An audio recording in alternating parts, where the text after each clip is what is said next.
I am Anmol and right now I'm in Lahore, Pakistan. Yeah, my mom calls me Molo, my friends call me Moli. Hi everyone, I'm Junnade and I'm currently in Western Sydney. My family actually call me Ali, which is a completely different name. I don't know how. But when I was living in Beirut in Lebanon, people would call me Jojo. My name is Raina, and I'm from Kinshasa, the Democratic Republic of Congo. Well, my family and friends call me Ranu, and some of my friends they call me Raina like the rain, Ray Rai. So those are quite funny names, but I think there's love in all of them. Hi, I'm Sadaf. I am based in St. Louis, Missouri, in the US. My mom and my sister call me Saduri. My friends call me Sadu. And I had another group of friends calling me Sadi. Who here would describe themselves as an extrovert? Who would describe themselves as an introvert? Who here loves animals? Who here can dance? Who here would say they are artistic? Who would say that they're analytical?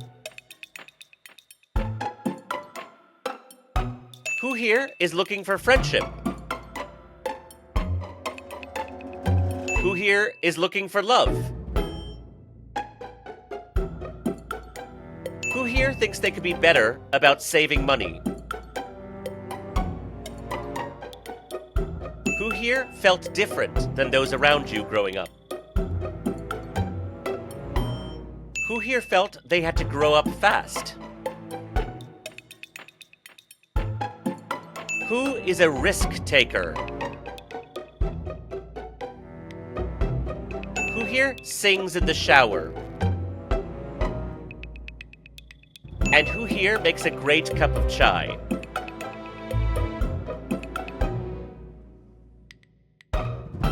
If you could be sipping this cup of chai with anyone in the world alive today, who would it be?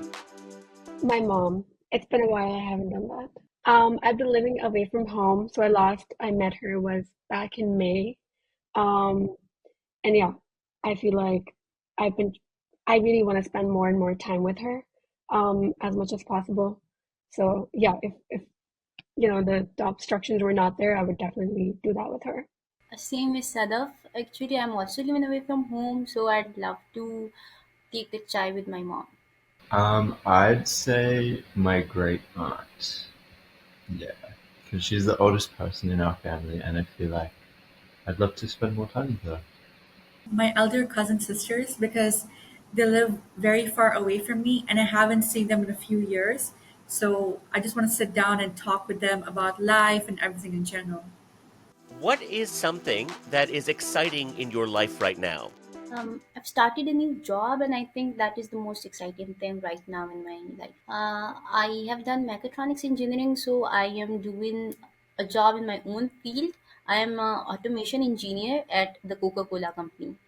Like in Mole, I've also started a new job, but apart from the job, I think the entire new phase of living sort of by yourself and having a new car and having a new apartment and just starting over your life at a new state where you don't know anyone and just looking forward to what's coming your way. I think there's like a lot of independence and adulting going on, but at the same time there's so much new coming your way. So I think that's exciting but also scary, but I'd say more on the exciting side.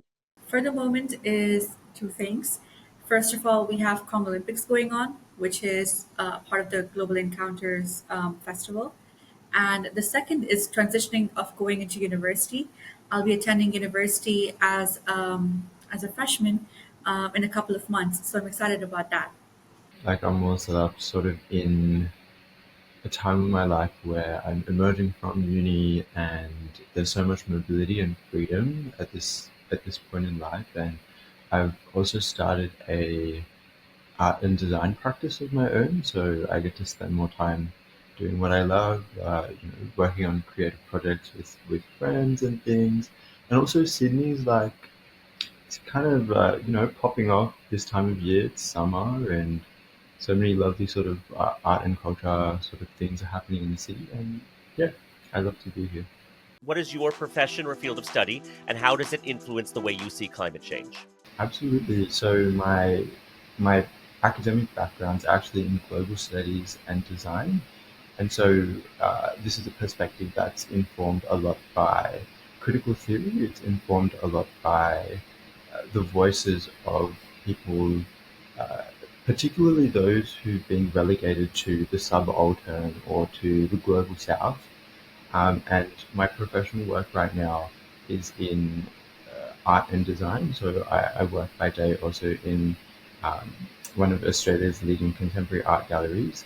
So I see how a lot of the cultural things that people are thinking about have a lot to do with climate change and climate anxiety and this idea of you know, what future do we have left to imagine? And that's what I'm noticing is a recurring theme in art. So I definitely take a critical theory approach to this issue, but also a cultural approach and a global approach. Yeah. My background is I completed my undergraduate in earth and environmental sciences and then completed another degree in environmental management. So I come from a very sciencey and management perspective from towards like, issues like climate change and um, basically all the stuff that's related to planet. And right now I'm working as a packaging analyst in the ESG, environmental, social, and governance team of a packaging distribution company. So, as I said earlier as well, that I have done my mechatronics engineering, and after that, I joined a production company where right now I'm working in the engineering team in the automation. But there are other departments where they are working in the environment or towards the environmental changes or goals, things like that. Well, I graduated high school in 2024, in June of 2024. So I haven't got much of a academic background rather than my diploma in IB and my school diploma. But I have been part of the climate change task force at my Jamaat Khana, and we've been doing research about different climate changes, disasters, and how other factors affect populations worldwide, and how is it eventually affecting our daily lives and our community as well. What concerns you about the future of the planet? One thing that concerns me the most is the impact of the larger entities and countries on smaller entities and countries. Personally, I come into the environmental space from a very poverty alleviation point of view. And so my point of concern has always been people who are concerned or who are affected by all these impacts of climate change. And those people often do not live where I live or do not work in offices where I work. These people are mostly living in very remote regions, very close to natural resources that we're using very, not mindfully. And I think their safety and their well-being is something that impacts me and that worries me the most, which I don't know how many leaders of the world are thinking about right now when making decisions like these. So yeah, that should be one of the things at the top of my head. Right now, the loudest voices aren't the most informed or the most compassionate, and I think those voices in our world that are coming from a place of open-heartedness and sort of analytical thinking are usually the most fatigued. And I think if we want if we want to even sit together and imagine what the future might possibly look like, those voices that have done the thinking and have looked at the data need to be platformed more and trusted more. For me, as I belong to a very mountainous region where there are a lot of risks of climate change and a lot of risks of melting glaciers, I think how the climate change and overall global warming is affecting the day to day life of people there, and how all the floods are affecting their livelihoods. I think that is the most concerning thing about the planet for me. So, as I live in DRC, which is the Democratic Republic of Congo, there are a lot of pressing issues like climate change and global warming, and factors that contribute to it, like pollution and water scarcity. And those issues are very pressing over here. And something about the future of DRC community in general really concerns me because the livelihoods of the local population is greatly affected by it. What do you think is an impact of climate change that people don't think about or don't talk about enough? I think they don't talk enough about how eventually our actions are going to contribute to these issues being channeled more. For example, right now the rains in Kinshasa, they were supposed to fall earlier in 2024, but then the rains came in very late, leading to scarcity of some products and the inflation and rising costs. So I think eventually when people start to understand how this will continuously impact their lives and over time it will gradually increase, that will help them understand why it is such a pressing issue. I believe one thing that I've noticed not really being talked about in the conversations, in whether it's in my classes or whether it's at work or other places, is mostly about the safety net, how climate change impacts. A lot of times, climate change, the impacts of the climate change are basically dissimilar. Whether it's for the rich or the poor. So, for example, sea rise level is it's happening for everyone, but how it really impacts these different socioeconomic groups is very different, and how the safety nets they have is very different. I was doing this project back in when I was in my master's at Duke, and when I was attending this class, and we were doing this project on um, one site in Massachusetts that serves as a second home for a lot of millionaires and billionaires, and how their homes are impacted by erosion and sea level rise, um, and how you know they are they're sort of worried about it, but they don't really care much about it because in the end it's their second homes. And then at the same time, I've personally worked in you know with coastal communities in East Africa and Pakistan, and I've seen in the remote conditions they live and how they they have no safety net whatsoever in those regions. And so if sea level rise happening happens, their their homes get drowned. And do they have are these their second homes? Not really. Do they have somewhere to go? Not really. They're not only you know losing their homes, but they're also the communities they've established. And oftentimes these lands are really linked to their cultural sites and stuff, and they're losing all of that, so a huge part of their identity. So the impact and the safety nets available is something not really talked about, not really cared about. And I think that's one thing that we really need to bring into the conversation. What I think is right now in the time zone, we are way forward. Then we have to find solutions. The effects are there. We cannot, whatever we do, we cannot work enough to stop the effects. Now we have to move forwards, thinking about what solutions we can bring, what solutions are there to change this, because this is our planet. In previous July, there were floods, and people were, although they were relocated, but they did not had homes to go, and their crops and all kind of their resources, their vegetation, all of that gets destroyed. So people, those people who get most affected do not contribute to it. So the issue is that those who contribute to it should think more about the solutions for those who are not contributing to it but are getting affected the most. So my country is one of those countries which is not contributing to it but is getting the most affected. Yeah, I think I totally want to echo what Anmol was saying about this idea of not just talking about the effects of climate change, but also talking about climate justice, where, when we look at who the largest sort of producers of carbon emissions are per capita, it's usually countries like my own here in Australia. And what's also interesting is countries like Australia have, produced most of their wealth from extracting and selling fossil fuels to other developed countries, to developing countries as well. And it poses a really interesting question because here in Oceania, in the region I live in, we have so many island communities in the Pacific, places like Tuvalu, Fiji, Nauru.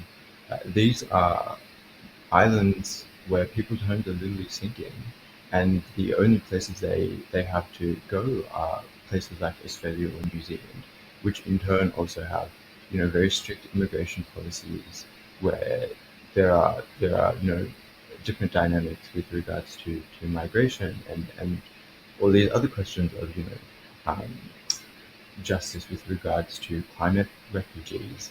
What are you doing in your own life to make positive changes when it comes to the planet? As I said that I am from a mountainous region, so to be specific, I am from Hunza. And in Hunza, there's a lot of tourism. And when it comes to tourism, it comes with a lot of issues. Like, although tourism is a very great perspective for us to generate revenue, but it also has its side effects. One of the largest issues that we have faced in Hunza region is the issue of plastic waste. So one of the initiatives that we took on a community level was that instead of using plastic bags, it is advised and it is practiced that people use paper bags whenever they go. If they're going for shopping or groceries or whatsoever, they take a paper bag with them, and even in the shops there are no plastic bags, and all of them use paper bags. So although we try to do it in a way that every region uses this and it is efficient, but obviously we are humans and there are a lot of people who do not practice it, who come from other cities. The local tourists, they're very negligent towards it, so they do not practice it. So the other thing that we do to eliminate that thing is the trash that they leave behind. One of the things that the Jamaat does, or the volunteers in Girls Guide do, is that they have their camps on Saturdays and Sundays when the students are not going to school. They gather and they collect all the trash and they try to dispose it off in a very good manner. One of the ways is to bury the trash. We do not practice burning the trash because it is bad again for the air. So one of the ways is burying it. So these are the initiatives that we take on a community level. Personally, I try to use more items that are sustainable. For example, instead of using plastic bottles every day, I tend to use a glass bottle so that I'm more sustainable in my choice in that way and encourage others to do that as well. And I try not to do much car pollution or fuel pollution because there's a lot of traffic around in Kinshasa and you can't get anywhere without a car. So I try to carpool as much as I can, and whenever I go out with my friends, I try to be mindful about my choices as well. Yeah, I think in this conversation, I really want to highlight the massive difference between countries like Australia, North America, Europe, and smaller sort of polluters, which our countries a lot of what we would refer to as the majority world. I think with this idea of individual responsibility, it's really important to acknowledge that a lot of these concepts have sort of been invented by and pushed forward by large fossil fuel corporations like BHP and Shell in an attempt to shuffle off their own corporate responsibilities. And in the context of Australia, for example, it would be great for me to use, like a paper straw instead of a plastic straw. But at the end of the day, if the electricity powering my house is, coming from new gas, and I'm supporting governments that want to sort of invest more in offshore uh, fossil fuel extraction, it's really not doing a justice to all the people of the majority world in countries like Pakistan or the DRC who are actually living really sustainable lives. And yeah, in countries like my own, we're so used to, for instance, air conditioning being everywhere. We're so used to driving long distances if we live in, suburban areas. Um, but at the end of the day, I really believe the most important individual impact we can have is political.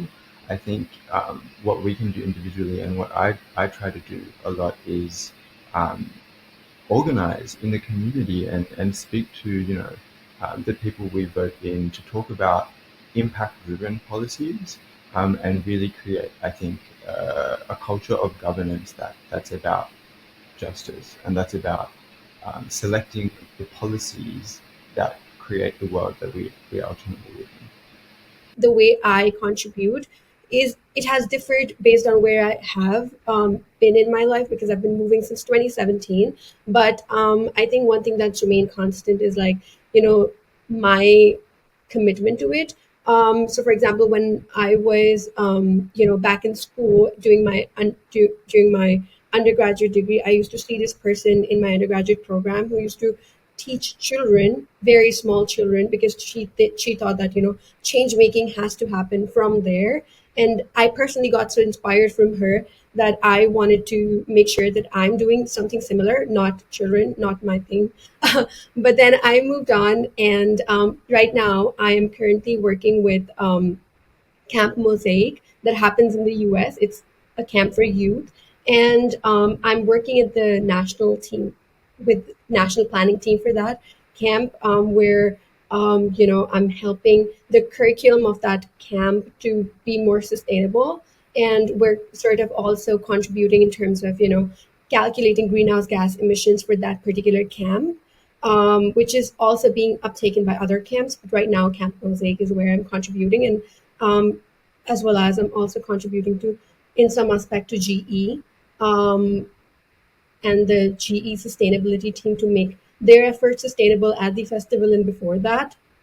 However, I think I just want to also take a moment to, say kudos to our community, which is super progressive because not a lot of people find that arena of like, contributing to their community from a sustainability perspective. So definitely, I think I've had that admiration from within myself, but also people around me who are not from the community to see how progressive our community is in terms of this issue. So What gives you hope in a better future for the planet? I think we often take just the awareness part of the climate change very lightly. I think we as we look into hope, we need to recognize the fact that a lot of people are talking about it, whether regardless of the age. A lot of political people are also talking about it. So the power situation comes in. It's not like people are not aware. It's not like people are not fighting, and I'm sure it's gonna get better. And consumer pressure is a big, big, big thing that I, being in the industry, is seeing how industries are really, incorporating climate stuff into their actions and being mindful of it. So it is there, and I would just request people to just continue doing that because if they continue doing that, it's going to force corporations to incorporate that way more, and it's going to force political people in power to, incorporate that in their actions. What gives me hope is just seeing how switched on young people are, and how how much we realize now that all our struggles are interconnected, and that we are really one human global community. And yeah, I think when we see the pain and suffering of another person, we see ourselves in that now, and social media sort of help to sort of spread that empathy and that immediacy. And I think, yeah, we're going to continue to show up. We're going to continue to show up, and that's what gives me hope. On the industry's perspective, being in an industry where we are making consumer goods, I think that a lot of KPIs are there which are focused on renewable energy, and I think that a lot of industries are shifting from the classic methods like using fuel and other ways of making electricity from the water and all. They're transferring the mode of energy consumption from those ways to renewable energy. And in our own industry, all of them are shifting towards the solar energy. So there are minds who are building solutions and who are working on things that are actually effective in terms of making a change in the climate. So I think that there are a lot of initiatives out there in the world everywhere. And if we talk about the pollution, the most pollution created is through industries. And if industries are transferring their mode of making these changes, then I think that there is actually some change happening, and there are people who are working on it. So one thing that gives me hope is that yes, there is processes, there are processes going on out there that are going to make change, and this is our planet and nobody is going to destroy it, because we have to live, our generations have to live, so we are going to live through it. I think we are going to find a solution because we are good minds and we have great capabilities. We can find a solution if you want to.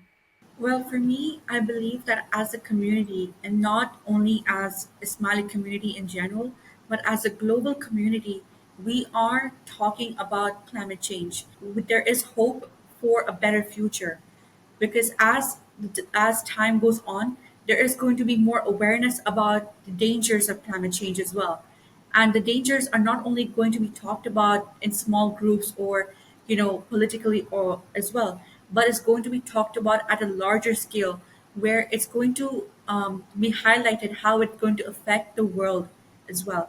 So I think there's hope that we are making small changes and efforts, and eventually, as a global community, we will make a larger change, a bigger change that is going to be for the better. Well, I'm really grateful to be on this show because at such a young age, I never thought that this opportunity would come up for me. And I'm really excited to meet three new people. And as we have a common or a shared topic that we like to talk about, I think that has, uh, bridged the gap between us. It was a great experience because I never thought I'd be meeting people like this. Although we are physically in different places, but being here in this time frame, it feels really good that I got to know about the views of different people from different regions of the world. So it was a creative, it was a new way, and it was a very wonderful experience for me. I'm really glad to be here, and I think there's still so much we don't know about each other. So I'd love for us all to connect and yeah, keep these conversations going after the show. I just really liked, connecting with people in different settings, not really knowing where they're coming from. And yeah, it was really nice connecting. And you never know, our paths might cross at some point of life. So I'd love to meet all of you in person.